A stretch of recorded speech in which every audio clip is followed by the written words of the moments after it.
Boa noite.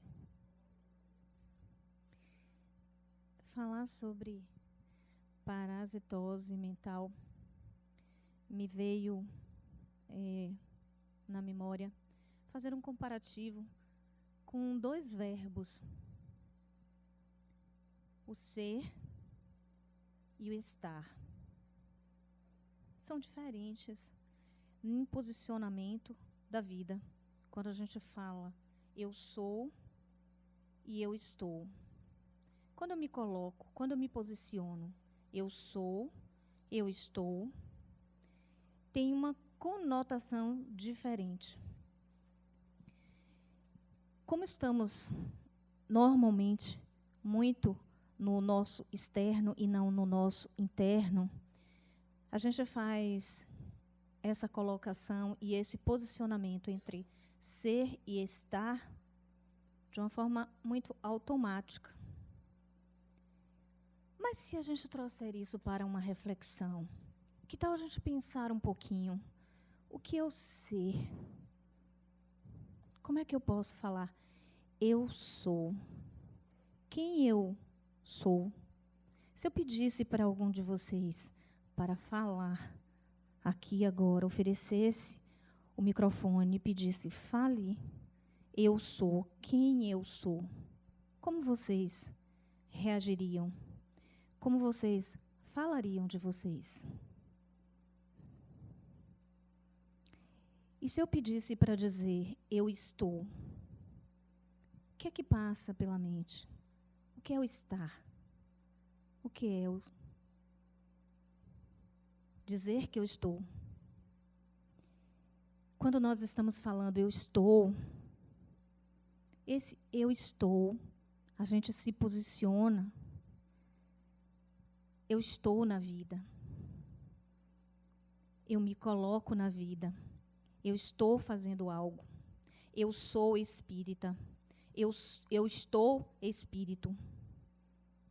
Como é eu sou espírito? Eu estou espírito.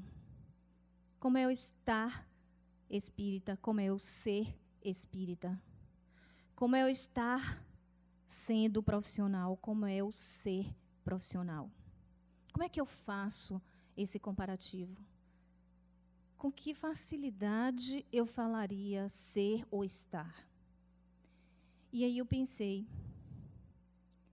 quando eu estou falando que eu estou no meu externo. Quando eu falo eu sou o meu interno. Mas quando eu me posiciono, quando eu estou me posicionando, eu digo que eu sou. Olha a confusão. Existe uma confusão, porque, na verdade, eu penso que sou estando. Porque nós estamos o tempo todo no nosso externo. Para ser, para me sentir ser, eu sou espírito imortal, gerado para alcançar a felicidade. Eu me sinto como tal. Eu me posiciono como tal. Eu tenho uma facilidade muito grande de transitar nesse sentimento, de me perceber como espírito, de me colocar na vida, me posicionando sobre os conteúdos que, de fato, eu tenho apreendido. E quando eu estou no meu externo, dizendo que eu sou, estando sem ser. E quem fala mais alto é o meu ego, a minha necessidade de me apresentar, a minha necessidade de me mostrar, a minha necessidade de me posicionar na vida como um todo. E quando eu falo da parasitose mental, como é que está esse eu sou hoje e eu estou? Eu tenho claro o meu posicionamento na vida? Eu estou passando pela vida? Ou eu sou o universo integrado à vida? Eu me sinto o universo integrado à vida. Eu me sinto integrado a todo um processo e a todo um movimento.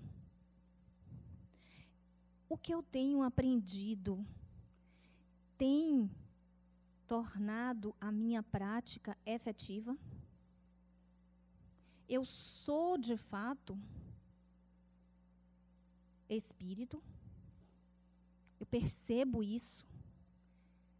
Eu tenho essa percepção clara durante todo o meu trajeto na vida? Durante o meu dia? Eu me percebo assim? Eu me percebo espírito? Compreendendo as duas dimensões? Compreendendo o meu objetivo claro de vida, a minha unidade com tudo que me cerca, com todo esse contexto que é estar me posicionando na vida? Isso não é tão fácil.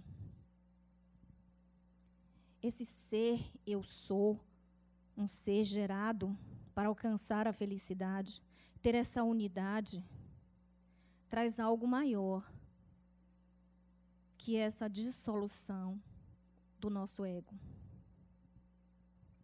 O nosso processo reencarnatório de milênios traz crenças, conteúdos enraigados, formatados, e que estamos o tempo inteiro julgando, formatando e criando ações para nós, para nosso contexto de vida, entre o bem, entre o mal, entre o certo, entre o errado. Temos necessidade de atuar na vida com esses condicionamentos. Quando você perde isso. Não há uma necessidade mais de julgar o certo e o errado, o bem e o mal. Ele se integra. Aquilo que eu vejo como mal e que eu posso apontar no outro, que está no meu convívio, é algo que está integrado em mim também. E que num dado momento na minha vida, na minha passagem, e eu estou falando de espírito universal, que já teve várias encarnações, eu tive essa mesma ação. Eu fui assim, ou eu sou assim. Eu sou esse paralelo, esse duelo entre ser e estar, entre bem e mal, entre verdadeiro, entre o certo e o errado. Mas a nossa necessidade de trazer um quadrado para a nossa vida e de ter posições enraigadas de certo e de errado, faz com que o nosso reflexo de ser espírito universal, uma unidade única, se perca, trazendo raízes para questionamentos do aqui e agora. Será que se abrir a nossa mente e oportunizar esse contato consigo mesmo, que seja um dia na semana, alguns minutos, para estar com você mesmo, se perceber e se conhecer, e começar a lapidar esses conteúdos que não vão te servir mais no seu processo evolutivo? Que tal? É um convite. É um convite a fazer isso. Porque é muito incongruente o que a gente fala e o que está no nosso interno. Esse duelo, quando eu digo aqui, eu sou Thelma Calazans e posso me definir para vocês, eu estou dando dados que estão na minha persona e naquilo que eu quero apresentar para vocês. Mas não é a verdade. Como eu me apresento, não é a verdade. Porque esse duelo interno, ele se apresenta ou não, a depender da circunstância em que me move, para que eu reaja e mostre quem eu verdadeiramente sou, que é o bem e o mal, a todo instante. Porque eu posso ser boazinha, mas eu também sou maldade. Quando a gente não aceita isso, e quando a gente se enxerga só como bonzinho, e quando a gente se imagina buscando uma religião e conhecendo as suas práticas, e entendendo que a partir daí eu passo a ser melhor, e existe inclusive uma crença enraizada de que o espírito o espírita é melhor do que as outras religiões. Quando você começa a frequentar um centro espírita, quando você começa a praticar o espiritismo, você é melhor, você se torna mais bondoso, mais carinhoso, mais paciente. Eu já ouvi muito isso. Ele fala assim, a gente percebe no seu tom de voz, na sua forma de agir, que você é espírita. Isso é uma crença e não é uma verdade. Não é a verdade, inclusive, de mim mesma. Porque eu não sou assim. Eu posso ser as duas polaridades, e sou as duas polaridades. E todos nós somos. Não há como. Quem, num dado momento, tem a grande necessidade de mostrar-se bonzinho, está botando debaixo do tapete o seu lado mau e a sua necessidade de se posicionar na vida. Porque você precisa se posicionar na vida. Você precisa saber dizer não. Você precisa dizer que o outro te incomoda. Você precisa falar a verdade. E quando a gente tem medo de ir para esse confronto, a gente se anula. E a gente passa a entrar nos processos de culpas, de dores emocionais, e essa intoxicação lhe traz semelhanças. Semelhanças de indivíduos que se desligaram desse corpo e que estão aqui presentes entre nós, que também são pessoas que também têm necessidades, que estão nos acompanhando o tempo inteiro. Pensar no processo obsessivo não pode ser exclusivamente imaginar que eu faço um trabalho e não me preocupo com a higienização da minha mente. Eu venho, eu faço as 4 desobsessões e essa questão está resolvida. Nós precisamos entender que a higiene mental, esses conteúdos que muitas vezes, que na grande maioria das vezes, não nos damos conta e negamos, inclusive, porque não admitimos que está em nós essa maldade, esse desejo de, às vezes, apertar o pescoço de alguém que está com raiva e que a gente nega que não é capaz de fazer isso porque acha que não é capaz de matar uma mosca, mas todos nós somos. E isso faz com, quando você nega os seus conteúdos internos, faz com que você esteja na vida. Eu estou na vida. Eu não sou. Seja você. Se posicione. Se coloque. Bote as suas dores, suas angústias. Diga o que você sente, não esconda isso. A gente precisa falar. A gente precisa dizer, porque senão a gente adoece também. Existe uma diferença. A gente pode se posicionar na vida, e gritar e ser amoroso. Porque não necessariamente a gente pode usar a nossa agressividade, que nós também temos. Mas a gente aprende a domar, passar pelo processo evolutivo, oportunizar, reencarnar, é para que a gente possa compreender esses conteúdos, que a gente possa integrar esses sentimentos. Integrar na consciência, no aprendizado, mas principalmente na ação. Deixar de estar e ser.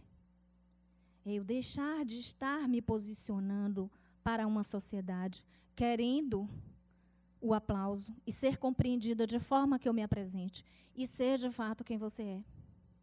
É preciso que a gente faça isso, porque isso vai facilitar a integração do seu eu e a sua aceitação. Isso passa a lhe dar uma certa tranquilidade. Quando você admite isso e integra isso na sua vida, a tranquilidade vem e você não teme mais ser. Você não esconde. Você se posiciona, fica mais fácil. E você aprende outras habilidades. Porque a vida nos oportuniza as dificuldades para que a gente possa enxergar como valorizar as nossas habilidades, que são N's. Nós temos capacidades, tanto cerebrais como de conhecimento aprofundado que está no nosso arcabouço, de conhecimento de vidas passadas que não utilizamos, que estão aí armazenados no nosso inconsciente e que pode ser trazido à tona no momento em que você começa a se acolher, se conhecer e se posicionar na vida. Por isso é importante esse processo do conhecer a si mesmo. Quando a gente começa a conhecer a capacidade da nossa mente e abrir a nossa mente para o conhecimento de si mesmo, nunca mais ela volta a ser a mesma. Essa integração é gradativa. Esse processo é lento, mas é construtivo, porque você encontra a paz dentro de você. Ainda que venha a viver a adversidade, a gente aprende a viver com resiliência. Resiliência é uma palavra que vem do latim resílio, que significa, para a física, a capacidade de um corpo elastecer-se e voltar ao seu normal, como o elástico, por exemplo. A gestão de pessoas se apropriou disso e hoje existem muitas literaturas nessa área falando sobre ser humano resiliente, que é a capacidade laboral, profissional, de viver na adversidade sob pressão e não se ferir, e não se deixar atormentar pela cobrança do externo. Porque a capacidade que a gente tem é enorme, mas a gente se confronta. E nesse momento a gente se deixa desequilibrar.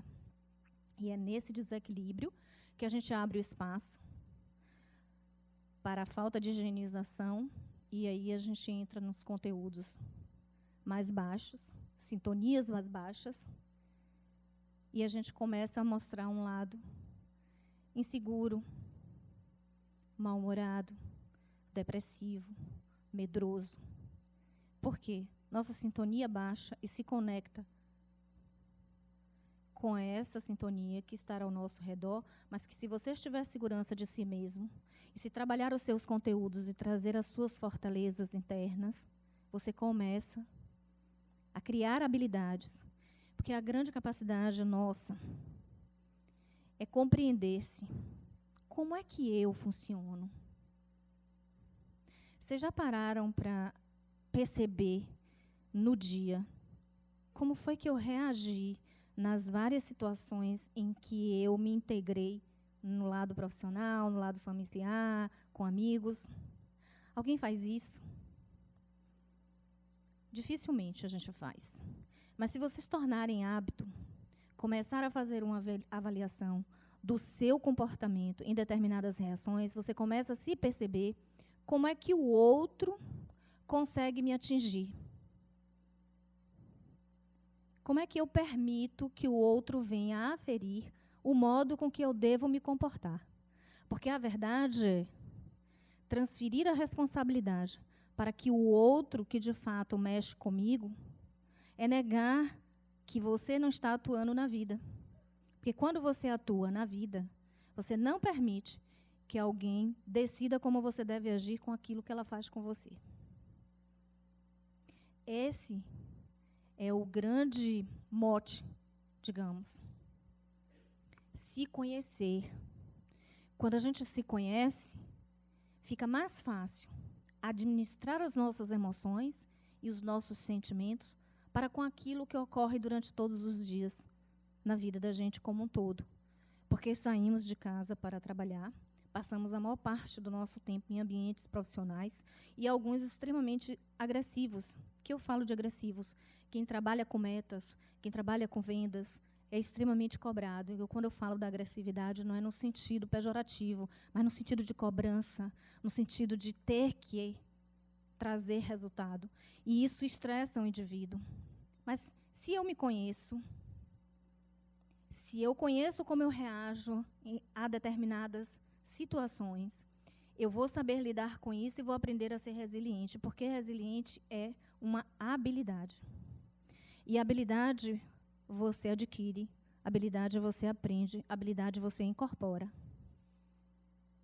E eu posso fazer isso e decidir sobre isso na minha vida? Sim. Se eu sei exatamente o que eu quero, se eu sei exatamente o que eu espero de mim mesma, eu vou decidir como eu vou atuar na vida. E vocês podem decidir. E devem decidir como de fato querem atuar. Não permita que o outro decida como você deve reagir com aquilo que ele faz com você. Porque é você deixar a vida lhe levar. É deixar as coisas acontecerem e se permitir sair do seu eixo. E a gente pode controlar isso. E deve.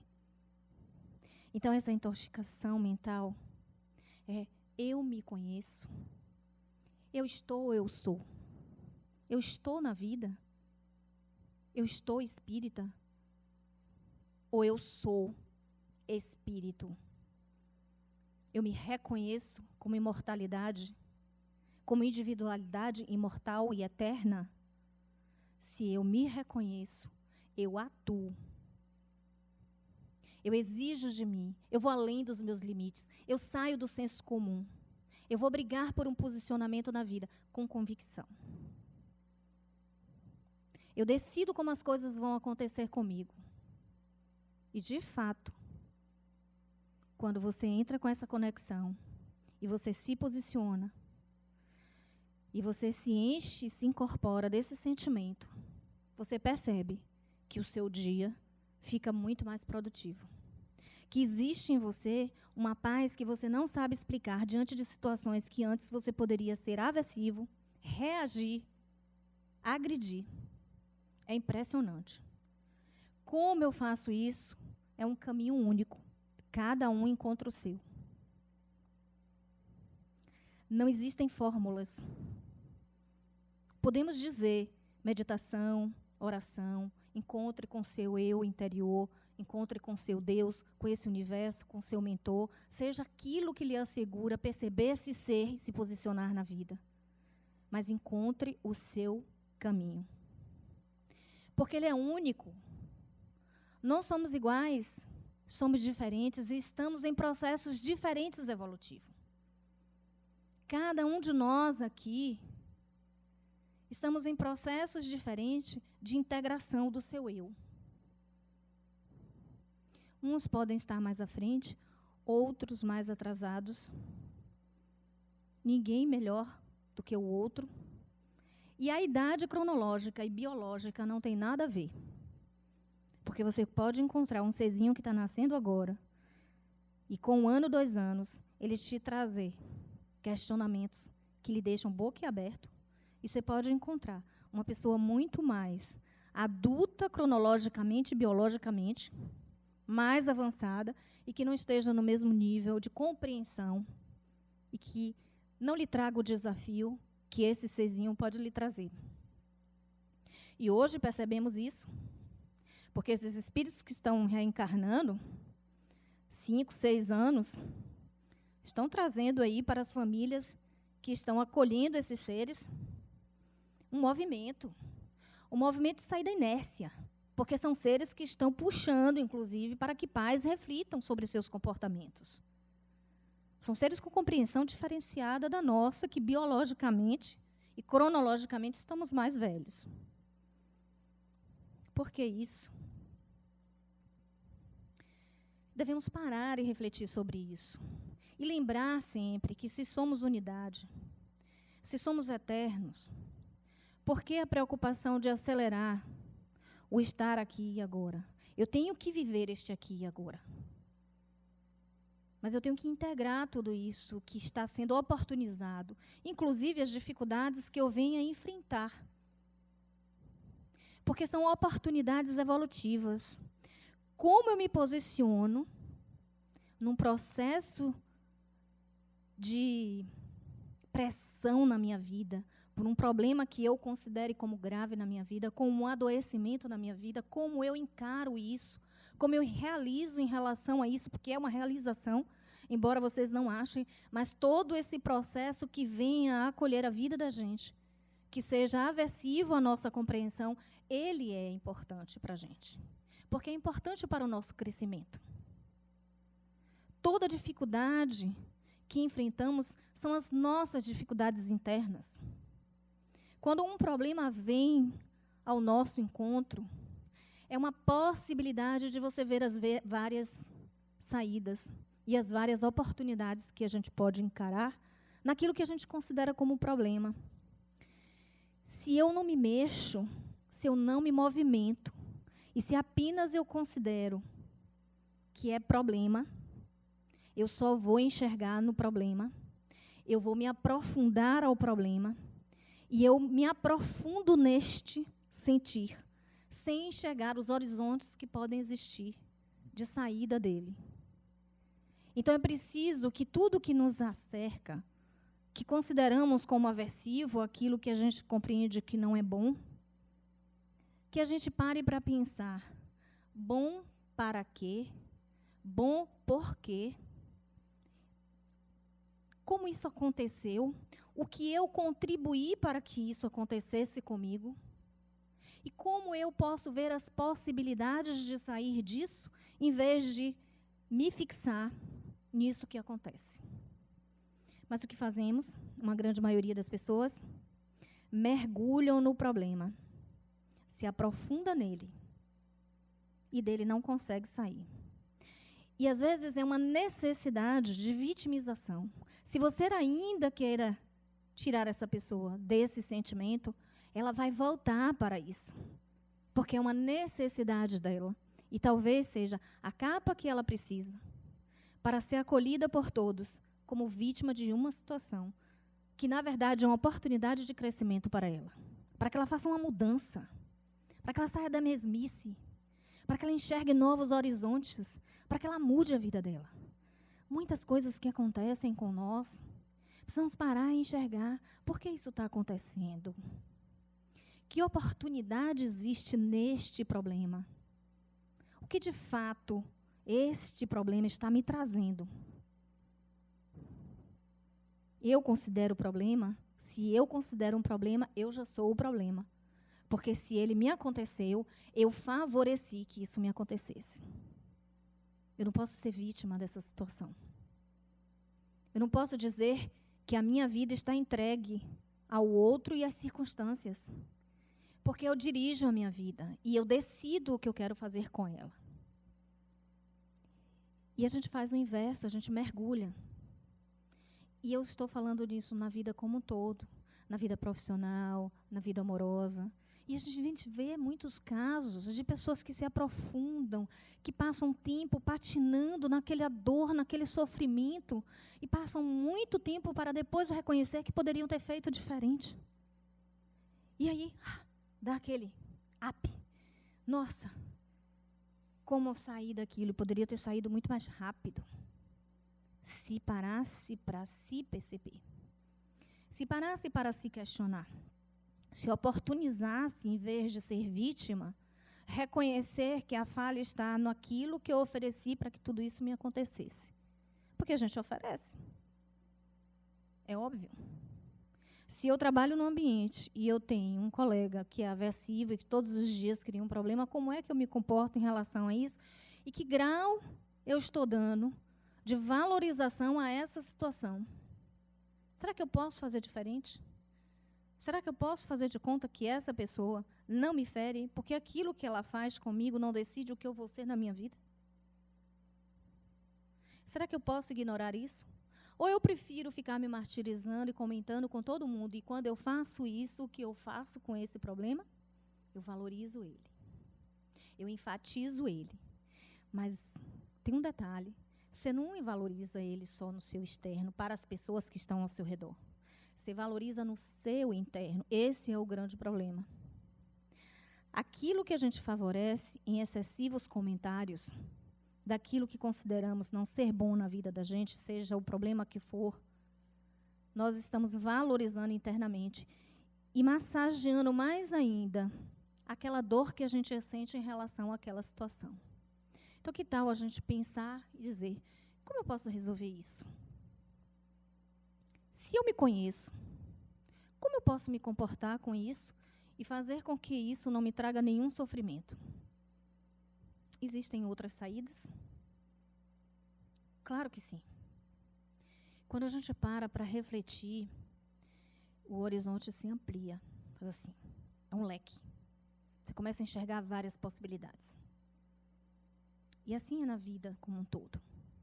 quando se debruça a pensar sobre algo que te incomoda, mas não se aprofundando na dor e pensando nas possibilidades de reverter essa dor e aquilo que você considera desagradável, o leque de oportunidades vem. Porque nossa mente é criativa. Nós somos seres criativos. E não usamos essa capacidade na vida da gente.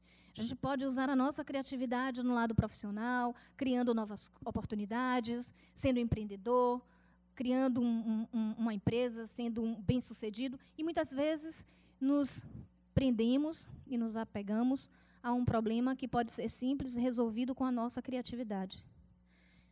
Para isso, precisamos encontrar o nosso eixo. O nosso ser. Quantos de vocês se abraçam?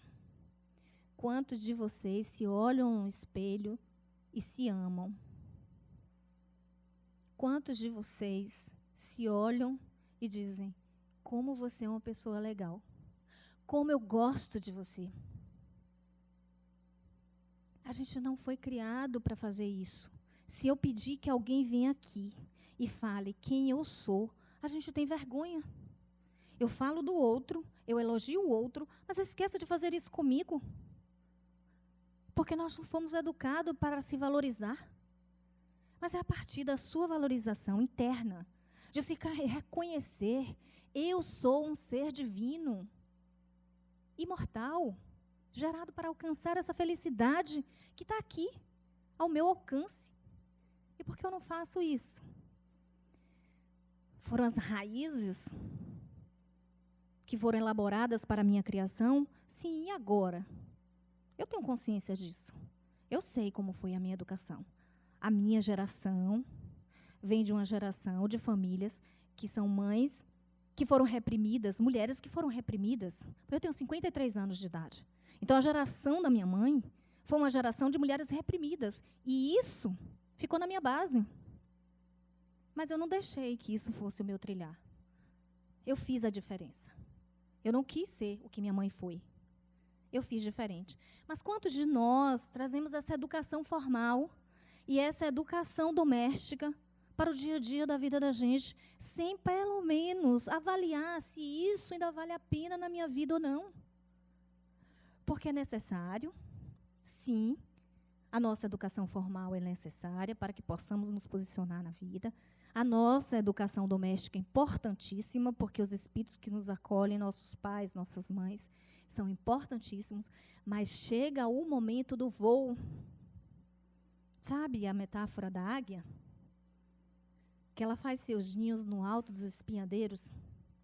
E num dado momento, quando a sua ninhada nasce, ela empurra para que cada um aprenda a voar. Isso que devemos fazer.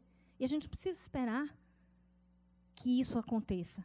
Devemos fazer o nosso voo.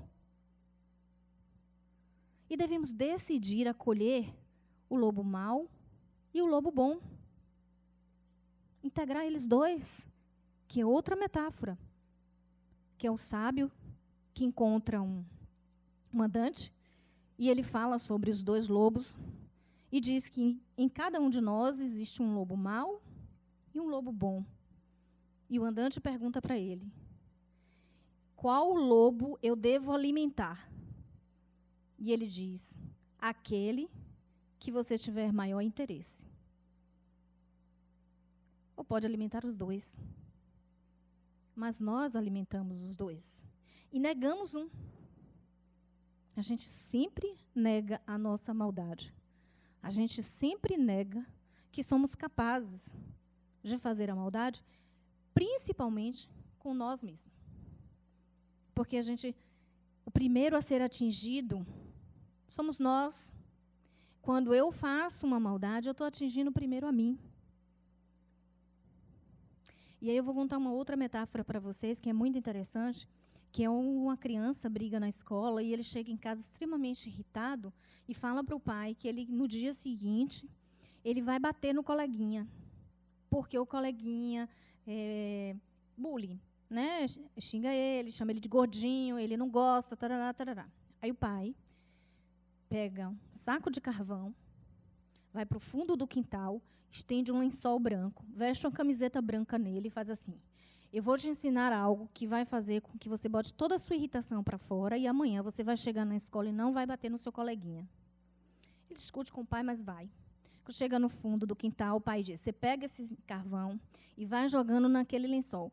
Toda vez que você pegar um carvão e jogar no lençol, joga com toda a sua raiva, imaginando que esse carvão é uma pedra e está batendo na cabeça do seu coleguinha, está batendo nos pés, que você vai deixar ele massacrado.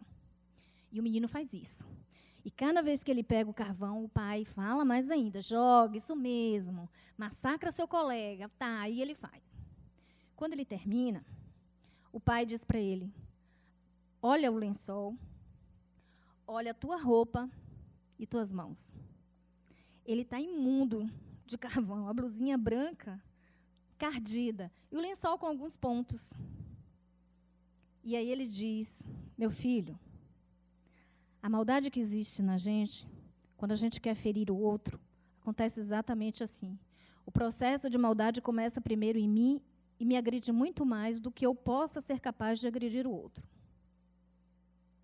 Porque veja que o lençol tem alguns pontos pretos. Porque a sua maldade, o seu carvão, não conseguiu atingir tamanha violência que você queria no lençol. Mas olhe como você está impregnado da sujeira do carvão. Isso é a vida. Quando eu alimento o sentimento de ódio, de raiva, eu estou fazendo o que comigo?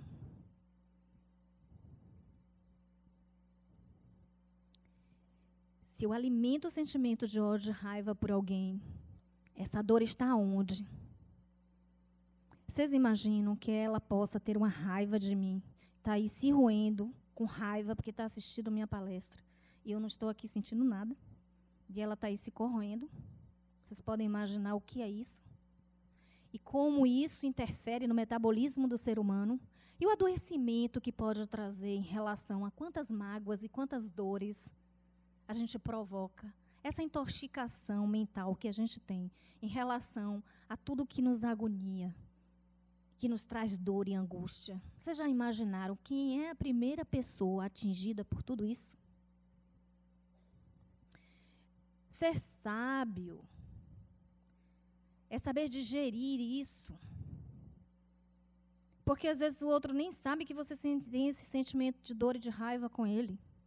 E se você tem, se é alguém da família, que normalmente os nossos desafetos estão muito próximos, vai e resolva isso. Converse, dialogue, diga o que você sente, bote isso para fora, limpe o seu coração, porque você estará limpando o seu organismo. Você estará limpando o seu organismo, não tenha dúvida disso. Porque o que você sente em relação ao outro não atinge o outro. Como somos ondas mentais, é possível que se você tiver uma interferência muito grande e meditar, inclusive, pensando na raiva que você tem em relação ao outro, isso vai acontecer, de alguma maneira, uma sintonia para esta pessoa que você está direcionando. Mas não tenha dúvida nenhuma que a pessoa mais atingida é você mesmo. Então, que tal a gente reverter isso? Que tal a gente começar a aprender a ser sábio e fazer higiene mental? Desintoxicar a nossa mente. Mas não é algo tão fácil, a gente sabe disso. Porque estar aqui falando sobre isso é muito fácil. Mas trazer isso para a prática diária é algo que deixa a gente na imersão do interno e do externo. É conflitante, mas é uma habilidade. Se aprendermos a lidar com nós mesmos e compreender como a gente funciona, a gente começa a trabalhar essas questões. E se você tornar isso um foco na sua vida, eu quero ter habilidades as quais vão me trazer saúde mental e saúde corporal. Estabelecer uma meta na qual você diz: todos os dias eu vou acordar envolvida na luz e envolvida numa oração. E uma vez por semana eu vou tirar para meditar e me acariciar, me reconhecer. Estabeleça metas. A melhor coisa que a gente tem para desintoxicar é estabelecer metas. O que eu quero para a minha vida? Continuar sendo intoxicado? Porque aquilo que eu sinto não é transferido para ninguém. A dor que você sente, ainda que você fale, o outro não tem dimensão de como você está sentindo. Ainda que você projete, que você direcione com a sua força mental, não vai atingir, não tenha dúvida, quanto irá atingir a você mesmo. Que tal começar a fazer essa higiene mental? Criar práticas diárias sua? Cria a sua. Somos espíritos individuais. Unidades. Não existe ninguém igual. Cada maneira de interagir com o seu universo é seu. Ainda que eu lhe diga as minhas práticas, não vai funcionar. Porque a gente precisa se encontrar. A gente precisa se reconhecer. Se eu sou espírito, eu tenho que fazer essa conexão. Eu tenho que sair do material. Eu tenho que me perceber espírito. E que capacidades eu uso para perceber-me espírito? Eu, Thelma, consigo fazer meditação e consigo perceber a expansão do meu perispírito. E sinto uma paz muito grande. Quando eu consigo expandir o meu perispírito, eu me sinto acolhida por mim mesma. Vocês podem fazer isso? Sim. Não existe técnica nenhuma. Fique sozinho com você mesmo, no lugar que lhe for conveniente, que lhe for melhor. Pode ser na sua casa, no seu quarto, pode ser numa praia, pode ser num campo verde, pode ser embaixo de uma árvore. Como é que cada um se sente? Isso é único. Vamos sair de uma formatação. Vamos sair de buscar as coisas muito dentro do quadrado. Isto é assim, porque é assim. Porque a vida não é lógica. A vida não é lógica. As coisas não são tão lógicas. E se muitos de vocês aqui já são alunos da ULI, e já estiverem aí perto do ciclo 5, 6, vão entender que dá nó na cabeça se compreender. Porque o universo quântico, ele está aqui, em paralelo com a gente, o tempo todo. E se somos espírito, nós estamos transitando nas duas dimensões. Só que não percebemos isso porque a gente não se acolhe como espírito. A gente se vê como matéria, como findável. Enterrou, acabou. Mas não é assim. E esses conteúdos que nós temos, eles vêm de milênios, de várias encarnações. Para que possamos chegar ao hoje, já passamos pelo primitivo. Já caçamos, já vivemos em tocas, em árvores. Imagine o aprendizado que não tem, né, o arcabouço de conhecimento que existe na mente de cada um de vocês. E a gente não se utiliza disso. A gente não utiliza 1/3 da nossa capacidade elaborativa. E existe o consciente e o inconsciente. E o que está nas reservas da inconsciência? Que não é algo que você acessa, mas que é permitido. É permitido você acessar. Basta você querer. Como é que eu consigo isso? Me encontrando. Valorizando o meu ser. Me reconhecendo espírito. Buscando essa conexão. Só dessa forma podemos trazer isso. E daí, a gente deixa de buscar os fenômenos externos, de ver os acontecimentos de forma externa e de achar que se resolve apenas fazendo uma limpeza vindo no centro espírita. Porque isso é constante. É constante. Essa vida do espiritual com o mundo material, ele é constante. O tempo inteiro. A todo momento. Em qualquer lugar. Tomando banho, brincando, é no barzinho, é na praia, é em casa. É o tempo inteiro. Mas como é que está a minha conexão com aquilo que está me cercando? E a gente tem que buscar integrar esses conhecimentos espíritas, integrar os conhecimentos das leis morais e tentar trazer isso para a prática diária. ser congruente. Ou seja, aquilo que eu digo, aquilo que eu acredito, é aquilo que de fato eu pratico. A gente precisa passar a ser congruente. E isso só acontece quando a gente passa a se vigiar, quando a gente passa a se reconhecer e compreender como a gente funciona. Porque nós não somos robôs, não temos bula. Mas existe uma bula incógnita que só você vai perceber se você se permitir se conhecer. Permitam o conhecimento de si mesmo. Tenham autodeterminação. Eu me determino me conhecer, me reconhecer e ser dono do meu destino. Decidir como as coisas estão acontecendo na minha vida. Posso fazer isso? Sim, isso não é mágico. Isso não é autoajuda. Isso é se reconhecer espírito.